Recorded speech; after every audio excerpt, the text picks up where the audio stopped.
Aujourd'hui, je rencontre Van Wan Lee, un jeune guitariste spécialisé en tapping qui a un style propre à lui.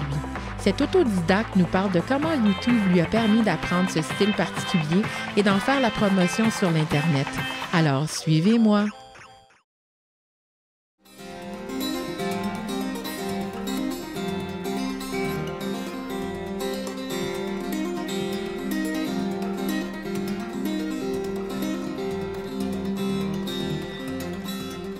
Bonjour Van Wan Lee, comment ça va? Très bien toi-même.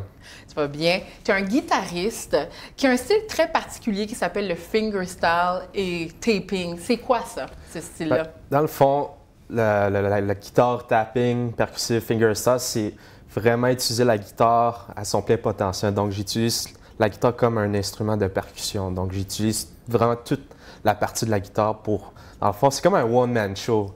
Okay? Je suis comme tout seul, je joue de la guitare, la bass, la percussion en même temps. Fait que c'est vraiment ça le style dont je fais.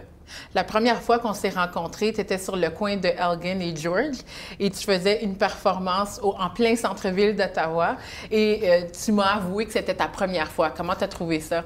Honnêtement, ça fait comme des années que j'en parle que genre, OK, il faut que je commence à jouer dans les rues. Puis la première fois que j'ai joué là, puis j'ai capoté. C'est vraiment, vraiment nice. Le monde sont ouverts, sont là pour... Dans le fond, ils découvraient la musique, puis c'était vraiment le fun de jouer dans les rues, puis c'est une expérience qui est à faire pour tous les musiciens, justement. Ouais. Oui, puis tu as une présence assez forte sur les médias sociaux. Tu ne publies pas beaucoup. Sur Instagram, tu as 33 posts à ce jour, mais tu as à peu près 3000 personnes qui te suivent. Et on y retrouve beaucoup de vidéos où tu fais des covers, des chansons originales que tu as composées. Bien, dans le fond, le truc, c'est vraiment... répondre, dans le fond, les intérêts des personnes. Au départ, c'est vraiment...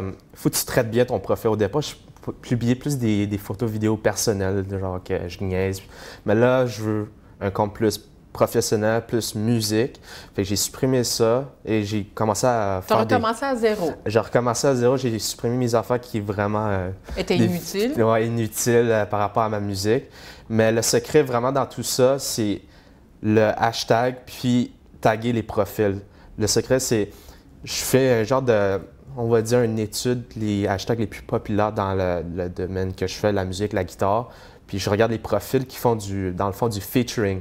Fait que les profils qui vont, dans le fond, republier ce que tu fais. Fait à chaque fois, je publie une vidéo. T'as toute une stratégie. Oui, c'est ça. C'est vraiment le temps, l'heure. Fait que quand je leur tag dans mes publications, bien, ils vont le voir, puis s'ils aiment ça, bien, ils le prennent. Puis ils vont le publier sur leur profil. Puis c'est à partir de là que les fans de leur profil, bien, ils vont me suivre. C'est à cause de ça que... Puis ça augmente ta notoriété. Oui, ça a augmenté en même pas un an. Puis quand j'ai commencé à faire des trucs comme ça, puis ça a vraiment augmenté, oui. Ouais. Puis tu es aussi populaire sur YouTube. Tu as fait Cégep en spectacle. Exactement, oui. Où tu étais je te dirais, un des très grands... Tu étais très populaire. Et donne-moi ton expérience de Cégep en spectacle, qui est quand même un spectacle reconnu à travers le Québec. Oui. Bien, dans le fond, j'ai fait 4 fois Cégep en spectacle, donc 4 années. Ma première année... C'était plus drôle parce que la première année, j'avais pas gagné le local. J'étais plutôt quand même tête gonflée, OK? J'étais pas sur terre à terre parce qu'au sondage en spectacle, j'avais gagné. J'étais allé à Sept-Îles. Puis c'est à partir de là, j'étais tête gonflée. Je me disais, j'étais le meilleur nana. Mais quand j'étais allé à Cégep en spectacle première année, c'était une autre gang. Puis quand j'avais comme perdu le local, c'est là que je me dis, OK, Van, faut qu'on te dégonfle la tête. Tu sais, on peut pas gagner tout le temps, toute la vie. Fait que c'est ça, c'était une même première année, j'ai appris à vraiment rester terre à terre. Mais c'est quand même un vidéo qui est très populaire sur le web. Puis c'est comme ça aussi, j'ai appris à te connaître parce que on doit dire le style de guitare que tu fais n'est pas très populaire, mais toi, tu as eu la piqûre très jeune. Ouais. C'est où que tu as découvert ce style de jouer la guitare avec du tapping? Bien, au départ, c'est drôle, je jouais plus du rock, plus du classique. Mais quand j'ai vu ce film en secondaire 1 dans mon cours de musique, August Rush, justement August Rush, puis le gars dans le film, bien, il faisait plus la percussion. Je me dis comme, wow, je savais pas que ça existe, ce genre de style-là. Puis je me suis dit, OK, je veux jouer quelque chose d'unique, de différent des autres qui jouent dans ma classe, justement, parce que les autres jouent du classique, du rock. Fait que c'est à partir de là, je me suis dit, OK, il faudrait que j'essaie à un moment donné. Puis une année plus tard, j'ai rencontré un garçon à Montréal pendant les vacances, puis il jouait le même style exactement. Je me dis comme, OK, ça existe vraiment. Puis j'ai demandé à lui, c'est par où que tu as commencé, puis il m'a donné vraiment le cheminement d'où que je dois commencer. Puis c'est quoi les trucs qu'il t'a donné? Honnêtement, c'est pas vraiment les trucs. Il m'a dit, va voir cet artiste-là. Je suis allé voir sur YouTube, puis j'ai croisé cette vidéo qui s'appelle Drifting. C'est une composition d'un artiste, Andy Mackey. Andy Mackey, puis je l'adore depuis longtemps. Quand j'ai vu cette pièce-là, je me dis, OK, il faut que je joue cette pièce-là à un moment donné sur le stage. Puis je l'ai tellement pratiqué, cette pièce-là. C'était ma première pièce que j'ai appris dans ce style-là. Puis tu l'as fait aussi sur scène, n'est-ce pas? Oui, à Sondheure, en spectacle. C'est grâce à cette pièce-là que j'ai pu faire le pan québécois à cette île. Puis tu as fait tout le tour du Québec avec... Oui, exactement. J'ai fait avec cette pièce-là, fait que, ouais. Puis sur YouTube, toujours, on voit tes vidéos. Tu as commencé à faire des blogs vidéo avec ta guitare. On te voit devant un micro. Tu ne chantes pas, mais tu commences à chanter de plus en plus. C'est ça. Mais les vlogs, c'est parce que on dirait que comme je veux vraiment apporter un effet rêveur à des personnes qui sont comme moi, okay, qui veulent commencer en musique, que tu sais, tout est possible de faire ce qu'on veut, malgré, je sais pas, les conditions qui sont difficiles, malgré, je sais pas, financièrement, tout est possible de faire ce qu'on aime. Fait que c'est ça que j'essaie d'apporter avec mes vlogs. Je veux amener cet effet-là rêveur à les jeunes artistes qui veulent commencer. Puis je veux que le monde me connaisse derrière la scène. Je veux pas que le monde me connaisse juste en tant que musicien, mais c'est important de savoir aussi comment je suis derrière. Puis comment es-tu derrière la scène, en coulisses, dans le quotidien? On le voit en ligne, mais comment t'es réellement? Réellement, je te dirais, selon tout le monde dirait, je suis plus le genre de clown qui apporte genre de la joie aux autres personnes. Je suis plus le gars qui niaise, qui vit genre go with the flow. Je fais ce que je veux, puis c'est ça. Ouais. Surtout sur la scène, je suis comme un petit peu... tu sais, des fois, je niaise, mais je me réserve, genre, OK, je vais rester, genre, tu sais, je me calme, là, parce que des fois... Tu vas être trop excité? Je suis trop excité, j'ai pas de limite sur la scène, j'essaie de rester comme bien calme, mais derrière la scène, je suis un fou. Oui. Ouais. Quand on te cherche sur les médias sociaux, moi, je cherchais Van Hoan Lee. Mais pourtant, ton nom que tu utilises un peu partout sur toutes tes plateformes, c'est Animal Noir. Pourquoi Animal Noir? Bien, dans le fond, l'Animal Noir, c'est un personnage que je me suis créé, c'est comme le meilleur de moi-même. J'en parle pas vraiment. Un alter ego? Honnêtement, c'est genre le personnage que je suis sur la scène. Je suis comme le guitariste dominant un peu, mais c'est pas ça que je veux vraiment montrer aux autres. Mais j'en parle pas vraiment parce que c'est pas mal intime comme raison, par exemple. C'est vraiment, ça reflète dans le fond entièrement la vie que je suis.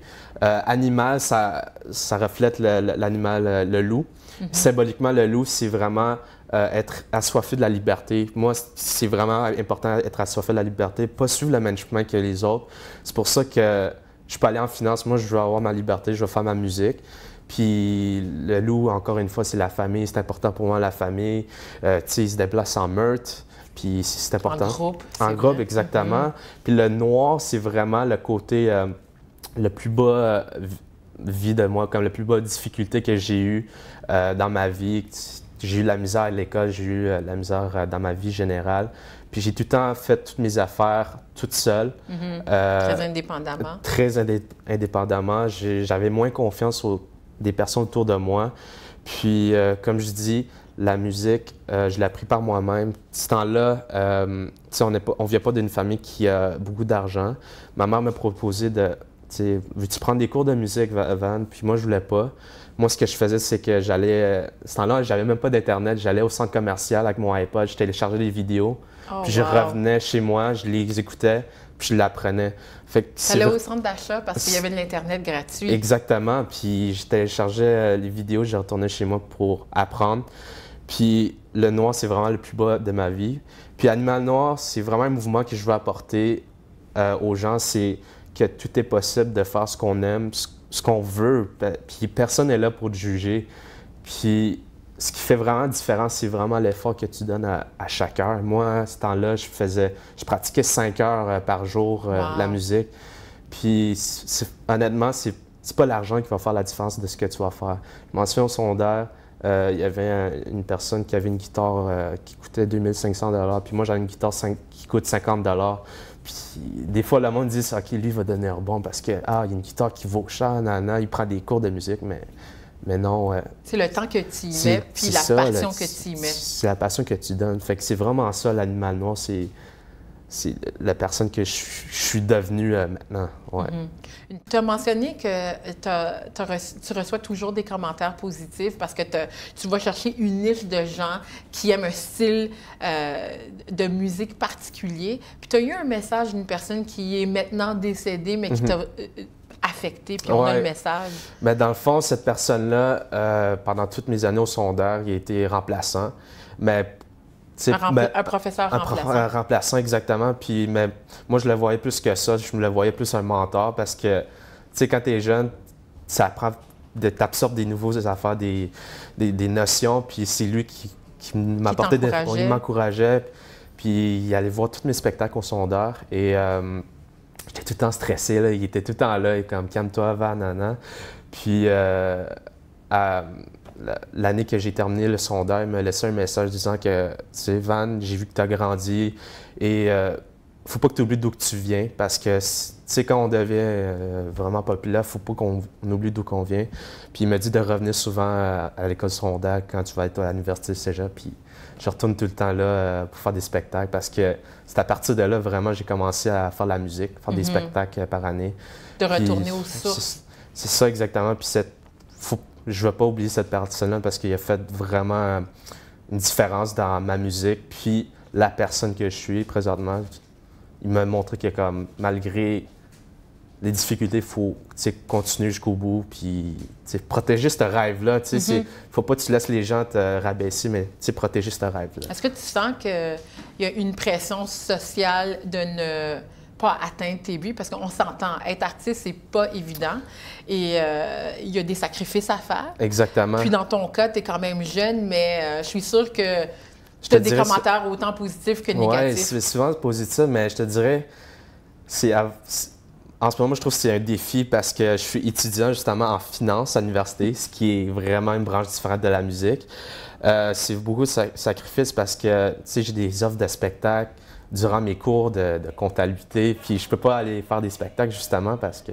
Comment tu fais pour choisir le spectacle auquel que tu vas participer?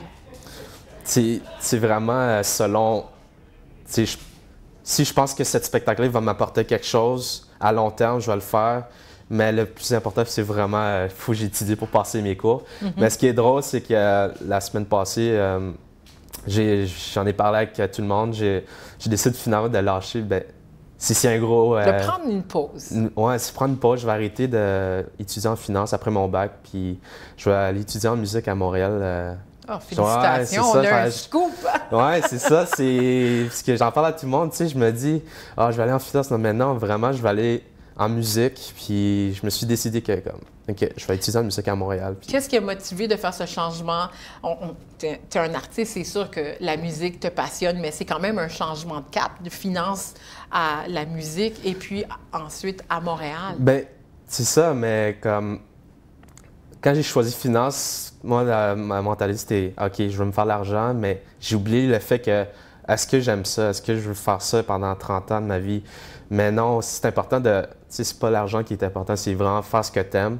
Puis moi, de A à Z, c'est la musique que j'aime. Puis peu importe l'argent que je vais me faire avec la musique, non, je m'en fous, c'est vraiment ce que j'aime. Puis c'est pour ça que je me dis OK, ça suffit, Van, je suis tanné de faire la finance puis que j'aime pas ça. Fait que c'est pour ça que je veux faire la musique. Puis tu fais tellement bien ça, la musique, merci, ouais. que tu as travaillé avec des grandes personnalités comme Paul Piché, Boum Desjardins. Quelle a été ton expérience à travailler avec des personnes qui sont reconnues à travers le Québec, le Canada français? Honnêtement, j'étais étonné que ça m'est arrivé parce que disons que toutes les autres années, je me donnais pas vraiment beaucoup en musique, mais quand je me suis dit, OK, cette année, je vais me donner, je suis très content de pouvoir voir mon travail s'améliorer, puis finalement que ça porte fruit, puis faire des choix avec eux, c'est vraiment une opportunité. Puis on les considère, moi je les considère comme un mentor, je les demande des trucs. Comment tu fais pour, dans le fond, œuvrer dans ce domaine? Comment... Tu as des conversations ben avec oui, eux. avec Paul Piché, j'ai eu un petit souper avec lui avant le spectacle. Super!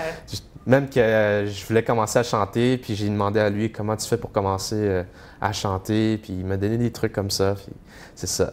Puis, quels sont les trucs qu'il t'a donné pour... Parce que tu chantes tranquillement. Tranquillement. On le voit dans ton vlog, Ouais. parce que tu as maintenant un micro, puis quand tu avais commencé, tu étais sans micro, tu étais vraiment toi et ta guitare. Ben, le truc qu'il m'avait donné, c'est vraiment... Ça, c'est le problème avec moi, c'est l'orgueil.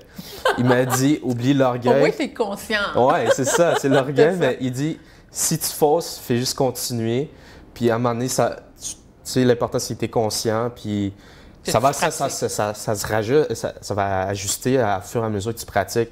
Fait vraiment oublier l'orgueil, puis parce que quand il faisait son test de son, justement, il faussait des fois parce qu'il dit « OK, mais je fais juste tester le son », puis il faussait, mais il s'en foutait, mais il continuait juste pour rajouter sa voix. Fait que c'est ça. Tu es exigeant envers toi-même, on dirait. Ouais, je suis vraiment exigeant envers, comme... Genre, en général, j'essaie tout le temps de viser genre, la perfection, puis je suis vraiment exigeant envers moi, ouais. Ouais. Puis, on va retourner un petit peu en arrière, on parlait d'origine. Et ton origine ethnique, moi, je pensais que tu étais autochtone, mais tu m'as corrigé puis tu m'as dit que tu es vietnamien. Est-ce que ça a une influence sur ta musique que tu fais actuellement? Non, honnêtement, vraiment pas. Même que j'en écoute vraiment pas la musique vietnamienne. Ma musique, c'est vraiment... c'est plus du folk qui vient de genre l'Europe, plus australien. Fait que ça vient vraiment de là, la musique, mon inspiration. Tu sais, la musique sonore, ça vient vraiment de l'Australie puis l'Europe, ouais.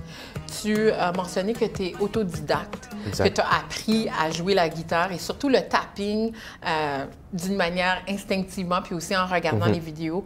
S'il y a quelqu'un qui te regarde, puis qui voit tes vidéos, puis qui dit « Moi aussi, j'aimerais faire ça », quelles seraient les vidéos que tu recommanderais qu'on peut trouver en ligne? Honnêtement, c'est vraiment... Le mot-clé, c'est t'écris le titre de la chanson, puis t'écris tutoriel. C'est ça la clé. Tutoriel? Tutoriel. Après tous les titres de chansons, c'est comme ça que j'ai appris. Toutes mes chansons, c'est vraiment de l'apprendre à partir des tutoriels. Puis surtout, YouTube, c'est comme un dictionnaire. Tu apprends tout là-dedans. Le monde s'adapte vraiment à tout niveau de guitariste sur YouTube. Ouais. Puis, est-ce que toi, tu vas faire des tutoriels, puisque toi, tu as développé cet art-là, qui est un peu méconnu, on doit dire c'est la guitare autrement, mais ça prend de plus en plus de place, parce que quand on fait des recherches sur Google, on voit que ça devient de plus en plus populaire. Est-ce que c'est quelque chose ou une avenue que tu aimerais explorer de faire des tutoriels? Oui, j'adore ça. J'en parle encore, puis parce que le monde qui vient de l'Europe, justement, m'envoie des messages. Est-ce que tu peux m'envoyer tes partitions de chansons? Est-ce que tu t'en vends? J'ai dit, je vais les sortir quand mon album va sortir. Puis c'est à partir de là que je vais faire des tutoriels, justement, de mes compositions. Puis j'adorerais ça, pouvoir faire ça pour les autres personnes. Des tutoriels sur YouTube, ouais. Ça m'a étonné de voir que le monde veut vraiment ma partition, puis ouais. Puis c'est intéressant, quand on va sur ta page Instagram, Facebook et également sur YouTube, on voit que tu as vraiment, je dirais, un engagement mondial. Tu sais, des fois, les gens sont reconnus dans leur région, mais toi, tu es en Europe, tu es en Chine, tu vas rejoindre des régions avec ta musique d'un peu partout. Est-ce que tu pensais que tu allais rejoindre des gens à travers la planète avec? Non, vraiment pas. Même que sur Instagram, tu peux voir les statistiques de où les personnes peuvent te voir. Puis quand je regardais, je voyais genre l'Inde, je voyais en France, puis j'étais comme, OK, ben je suis content que comme ma musique, ben ça a porté fruit. Puis c'est comme tu sais, comme je dis, c'est un langage universel, ça va partout. Puis je suis vraiment étonné puis heureux de voir que ma musique peut rejoindre tout plein de personnes. Parce que moi, mon but, ma musique, c'est vraiment raconter mon histoire à travers le monde. C'est ça que mon but ultime quand je vais faire la musique. Ouais. Puis là tu as parlé des tutoriels que tu aimerais faire. Est-ce que tu aimerais ça également enseigner un jour cette musique qui est... Moi, je pense que ça va devenir un nouveau style plus connu à travers le Canada. même qu'avant, j'ai enseigné en tant que professeur dans une école pendant 3 ans. Wow. Je dois avouer, j'ai pas trop aimé ça enseigner. C'est vraiment trop de planification parce que c'est enseigner puis être performeur, c'est vraiment 2 branches différentes. Fait que moi, ce que j'aime vraiment, c'est performer.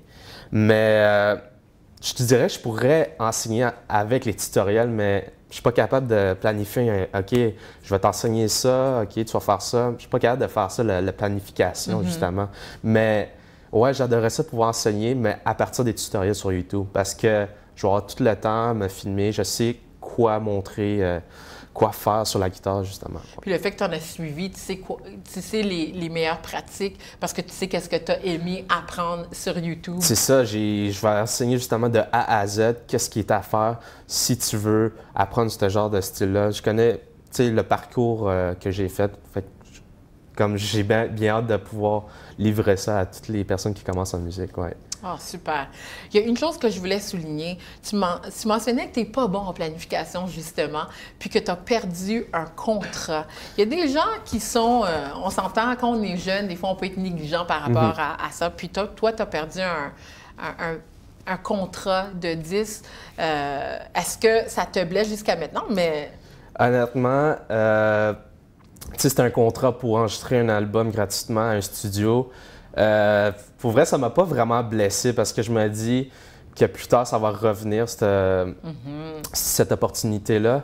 Mais ce temps-là, j'étais pas mal, comme je disais, j'étais vraiment désorganisé, j'étais vraiment pas dédié à ma musique, j'étais vraiment un petit peu paresseux. C'est le début. Ouais, c'était vraiment le début. Puis lui, il voulait pas travailler avec ce genre de personne-là. Il voulait vraiment, OK, tu fais vraiment tes affaires. Fait que là, c'est ça, j'ai perdu ce contrat-là. Puis récemment, il y a quelques mois, j'ai eu une autre offre pour enregistrer un studio gratuitement encore. Encore là, j'y pense annuler ce contrat-là parce que je veux faire tout par moi-même. Maintenant, je veux le faire tout dans ma chambre, mon enregistrement. Et c'est ça. Alors, tu veux avoir le contrôle, mais ça ne t'arrête pas à travailler sur ton album parce que tu vas le lancer bientôt. Oui, j'adorerais ça pouvoir le lancer avant 2018. C'est ça, fait que j'enregistre tout par moi-même, puis je collabore avec mes amis qui font déjà du studio. Eux, Super. dans le fond, ils vont juste mixer, masteriser le son pour moi, puis moi, c'est tout ce qui est enregistrement. Alors, tu aimes ça avoir le contrôle de tes projets? Oui, c'est ça, tout ce qui est sonore, tout ce qui est vidéo, me filmer, le montage, je veux faire ça par moi-même, oui. Okay. Alors, on va te donner le contrôle. On va jouer un jeu qui s'appelle Les Binettes. Okay. Je vais te donner des noms d'artistes que tu connais ou que tu suis et tu vas me dire quelle est ton expérience, quelle serait la meilleure binette qui décrit ton émotion par rapport à cet artiste. OK, parfait. Excellent. Right. Alors, on va commencer avec quelqu'un que tu connais, que tu as performé avec, Boom Desjardins. Boom Desjardins. Oh, tu ris de joie? Ouais, je ris de joie parce que Boom Desjardins, on s'est connu à un spectacle qu'on a fait, c'était une soirée bénéfice. Puis ça s'est déroulé à la salle Odyssée. Puis ce qui est drôle quand on s'est rencontrés, c'est qu'il y en a une chanson finale. OK, qu'on doit toutes chanter. Vous êtes rencontrés sur scène? Sur scène, c'est ça. Pour la première fois? Première fois. Wow. Puis tous les artistes qui participent à ce show-là doivent chanter une chanson finale. Et bien évidemment, je n'ai pas appris cette chanson-là. Puis c'est lui, dans le fond, le lead de la Puis quand il s'est retourné, il a regardé tous les artistes qui chantaient. Puis moi, j'étais comme le seul qui chantait pas. Disons qu'il n'était pas trop content que j'ai pas appris la chanson. Fait que c'est ça. Puis quand il m'a vu performer, il était comme étonné que je pouvais jouer la guitare comme ça. Puis, avec un style particulier qui est le tapping. Tu sais, ouais, exactement. Puis il m'a dit, ben pourquoi pas faire un spectacle avec moi. Puis je trouvais ça drôle juste après le fait qu'il m'a vu que je chantais pas du tout durant la finale. Fait, wow, ça veut dire que ça t'a pas nuit, mais ça t'a servi d'avoir un style différent. Ouais, c'est ça. Ouais. Paul Piché. Paul Piché. Quelle est la binette? Angélique. Oui, pour vrai, c'était... Comme je disais, ce souper-là, c'était vraiment bien à l'aise. Il agissait pas comme une star ou rien, il était lui-même.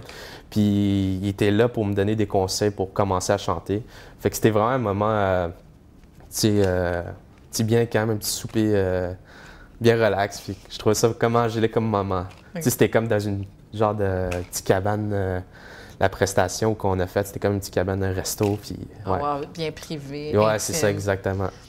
Et un autre artiste qui est un peu underground, mais que tu aimes beaucoup, Black. Black, point final, je mettrais ça. Ah, Superstar! Superstar, quand j'écoute sa musique, je me sens genre, OK, je me sens superstar, je me sens comme, OK, je suis free, je peux faire ce que je veux, puis sa musique, j'aime vraiment beaucoup, ouais. Okay. Le dernier, qui était un artiste qui vient du Canada, The Weeknd, mais maintenant qui a explosé à travers le monde, quelle est la binette qui représente ton émotion par rapport à The Weeknd? Encore ça. Oh, wow. J'ai acheté son album Starboy qui est comme cette année. Puis ça, je suis tout le temps sur replay dans ma voiture, tout le temps. Qu'est-ce qui est intéressant pour moi de savoir que tu aimes The Weeknd, c'est que c'est très loin de ton style de musique. C'est ça l'affaire, c'est que le monde pense que j'écoute la musique guitare instrumentale, mais tu sais, j'en fais souvent, là. Tu sais, je veux du changement, je veux que ma musique soit plus vaste. Fait que moi, ce qui me rejoint vraiment, c'est le côté R&B. Tu sais, j'écoute des fois un peu de rock. Tu sais, me distancer un peu du style de musique que je fais des fois. Ça peut faire du bien. Oui. Oui. Puis un des styles des musiques que tu aimes, que j'aimerais savoir quelle des binettes que tu vas choisir, ça serait Led Zeppelin. Led Zeppelin, la binette qui représente la mieux ton émotion par rapport... Je dirais ça. Angélique. Encore, oui. Ben, tu sais, c'est une musique... ça fait des années que ça existe, des générations. Puis quand tu réécoutes ça, c'est comme ramener... c'est un classique. C'est un classique, c'est ça. Moi, je trouve que c'est Angélique. Ouais. Super. Qu'est-ce qu'on peut te souhaiter pour les prochaines années, Ban? Pour les prochaines années, moi, sérieux, c'est pouvoir faire une tournée au Canada, puis vraiment faire mon album. Et ce qui me stresse le plus, c'est vraiment faire la musique à Montréal. C'est ça, ça serait ça. Et quel serait ton prochain vlog qu'on va voir sur YouTube? J'ai une mini tournée à Québec puis à Montréal en août. Pendant une semaine, je cherche encore des spectacles. Ça serait un vlog par rapport à ça. Je fais ma tournée, je vais faire un spectacle au Festival Montgolfière à Saint-Jean-de-Richelieu. Je vais faire des spectacles à Montréal. Fait que c'est vraiment ça, mon prochain vlog. Alors, on va voir les coulisses de ta vie en tournée. Oui, exactement, oui. Super. Et tu commences en musique quand? Avec tout ça, tournée, l'université? Comment je vais commencer, quand? Ben, comment tu vas jumeler l'université puis tes tournées? Honnêtement, c'est vraiment le plus important dans tout, c'est vraiment trouver le juste milieu. S'il y a un bar qui est plus important que l'autre, ben il faut que j'aille avec ça. Fait que le plus important, c'est le juste milieu. Puis je pense que pouvoir étudier en musique puis faire des spectacles, c'est vraiment... je peux faire les deux en même temps, vraiment facilement, parce que, tu sais, c'est la musique, les deux bars, puis je peux faire les deux choses en même temps. Ah ben, on va continuer à te suivre en tournée sur tes médias sociaux. Je crois que tu vas devenir un très grand artiste. Et sur les médias sociaux, continue à partager avec nous parce qu'on aime ça voir les coulisses de ta vie. Merci. Parfait, merci beaucoup.